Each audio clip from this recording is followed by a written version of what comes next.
What's up, guys? I'm super glad you funny people are all here because we're gonna have some funny conversations. That sound good? Sounds good. So part of what we're doing, I just wanted to hear some stories from you guys because I know you guys all have interesting life experiences.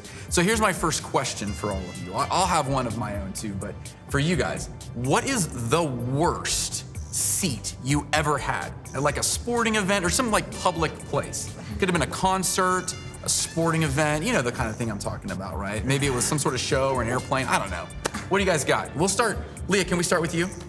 Yeah, so, you know what, I actually remember. So when I was in college, right out of college, I moved to New York City, and I really, really wanted to go see a Broadway show. So I headed out, and they have this thing where you can get in line for a lottery to get super cheap seats. Well, I lost the lottery every time. So finally, I saved up enough money to go, and I got the cheapest seat I possibly could. It was to Wicked. And when I got there, it was literally the very top section. My seat was so upright, and then the ceiling was like dropped down, so we could only really see like the bottom half of the stage. But it was incredible. It was Wicked in New York City on Broadway. So you were there. I was there, but it was a terrible seat. How about, Jared, you got one? Okay, so I love going to the movies, but I will never, I repeat, like never go to the movies with my dad because inevitably he's going to get the biggest bucket of popcorn and he's going to watch the movie with no manners whatsoever. He's going to scoop popcorn and just go, ow. Like audibly, people are shushing my dad, and he doesn't know what's going on because he's just eating popcorn and he's not talking.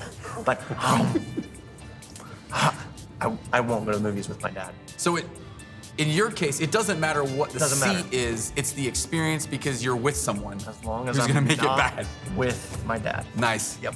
All right.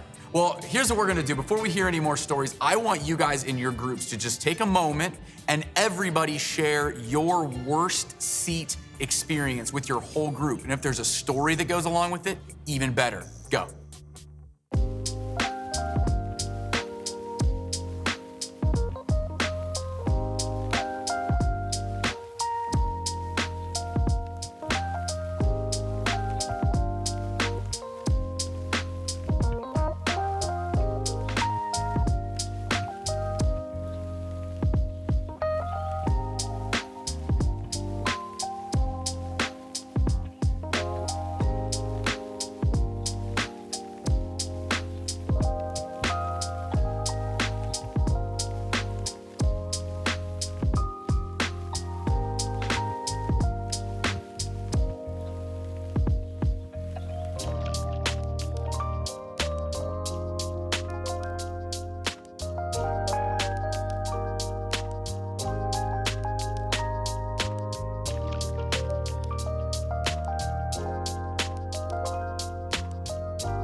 Well, I'm sure a bunch of you had some great stories to share about the worst seat you ever had. And let me ask you this, can you be honest? How many of you had a story about a sporting event? You had a bad seat at a sporting event? Lots of us. Okay, mine is about a sporting event too, but I'll come back to that in just a second because first, I just wanna let you know what we're doing. Because today, we're starting a brand new series called The Movement. And I'll just make it as simple as I possibly can for you. This is a series about the church. Like, look around, the church. But not just about someone's thought about the church or what people are saying about the church, because honestly, like, there's a lot of different opinions out there about the church, right or wrong. You know, some people might say the church is just kind of an old place where old people get to talk about old ideas and it's sort of dying off. That's one perspective. But I wonder if we shouldn't be asking the question, like, what's the church supposed to be? Maybe even, what did Jesus want the church to be about? And when we open the Bible and we begin reading the stories of the church that Jesus was most close to, we begin to see a story that's way bigger. And not just a story that included people thousands of years ago, but one that includes you too. Because believe it or not, the church is the movement of God in this world. And he's inviting you into that same movement. You, like you who forgot to put on deodorant today. Ew. Yeah, you who wore the same underpants 3 days last week. Ew. You who cheat on your math tests. You who said those terrible things on social media the other day. You. We are all invited to be a part of this movement. And I am so glad you're here as we kick this series off. Okay, now to my story.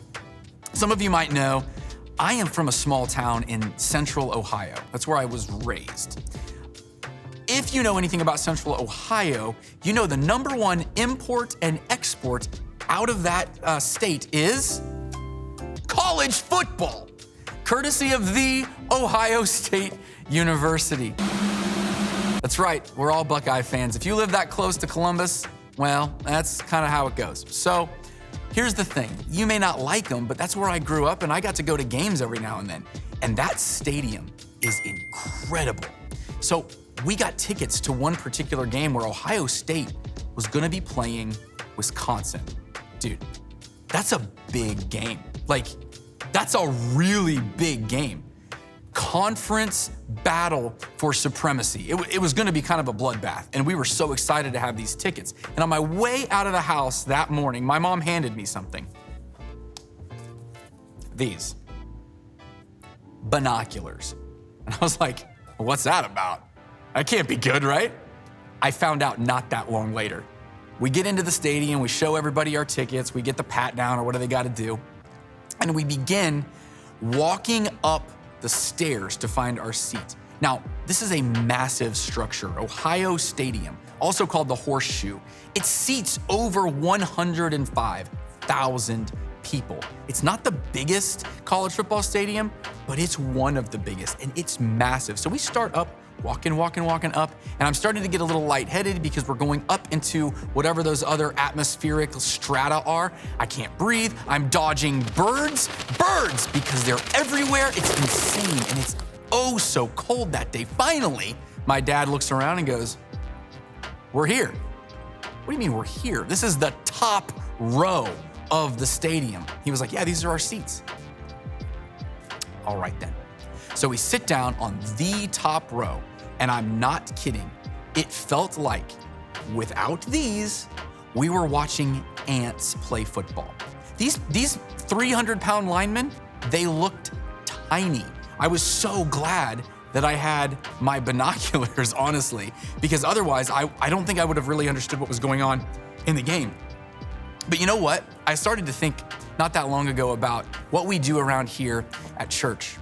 And I started to wonder, man, I wonder how many of us kind of take this same approach into our faith or into church, where it's like we need binoculars, It means we feel a really long way away from what's happening. Maybe we feel good because we came to church, like we did something right. Here we are at church. Here's my group. I got my coach. Maybe you went to camp or got baptized, and all of those things are great. They're great. But here's the deal. Just because you're here doesn't mean you're a part of the movement. Doesn't mean you're a part of what God is doing in the world. And that can be kind of discouraging to hear. So let me tell you this, even though you might not be right now, you're still invited. And maybe some of you are like checking this out for the first time. You're like, what is this about? And I just want to say, like, you're very welcome to be here. We are all walking toward Jesus together. Some of us walk a little faster, some of us walk a little slower. We're all at different points, and that's cool. You're welcome to be here as long as it takes for you to investigate and find out who Jesus is and what he's all about. But for the rest of us who've been around, I want to call you out a little bit. Like, if you have been coming to church for a while and you say, like, I want to follow Jesus with my life, you're saying you want to be a part of the movement. You want to be a part of what God is doing in this world. That means you got to leave behind this mindset. You can't be a spectator. You can't just show up and look for a cool show and want to see it. It's not what it's about. It's about action. The movement is about action. And we see this from the very beginning of the church. Today, I'm going to get you out of here really quick. Sound good? I'm just going to show you one thing from the Bible. It's in the book of Acts, chapter 2. 3 words, and I want you to say them with me, just like this. We're going to put them on the screen. Read them with me. Here we go. They devoted themselves. Say it with me one more time. Come on. They devoted themselves. Very good. What's it mean to be devoted to something? Can you tell me? If you're devoted to something, you're all in. If you're devoted to something, your life has become about those things. If you're devoted to something, you'll give something up to make sure that that thing is what you're chasing after. That's what it means to be devoted to something, and that is what characterized the early church. They were devoted to things. And over the next few weeks, we're gonna unpack what kind of stuff those early followers of Jesus, who literally had just been with Jesus days before, what were they devoted to? What were their lives all about? And here's what I hope you'll find. If you join us for those, I think you're gonna find the story of a bunch of people who made their lives about something so much bigger than just themselves, their money, their success, their fame, all the rest. It wasn't just about them, it was about the movement. And I just wanna give you a simple challenge today. Super simple, you ready? Put up 4 fingers with me. Everybody, 4 fingers in the air. Thank you very much. Just come the next 4 weeks. Just commit to be here at your cube with your coach and your people for 4 weeks. You can put them down, that's cool. 4 weeks, and if you do, I promise you, you're gonna start to hear this story unfold of what the church is supposed to be. And then you're gonna have a decision to make. Do you want in? Do you wanna be a part of the movement? Or are you content to sit in the cheap seats and just watch the action happening? Let me tell you something. I hope that each and every one of you take the challenge to join this movement, because at CCV, we're committed that our students here are Christ-centered difference makers. Our lives have become about Jesus, and we're making a difference in our homes, in our schools, on our teams, and everywhere we go. That's the church, and that is the movement. Join us. 4 weeks. We'll see you there.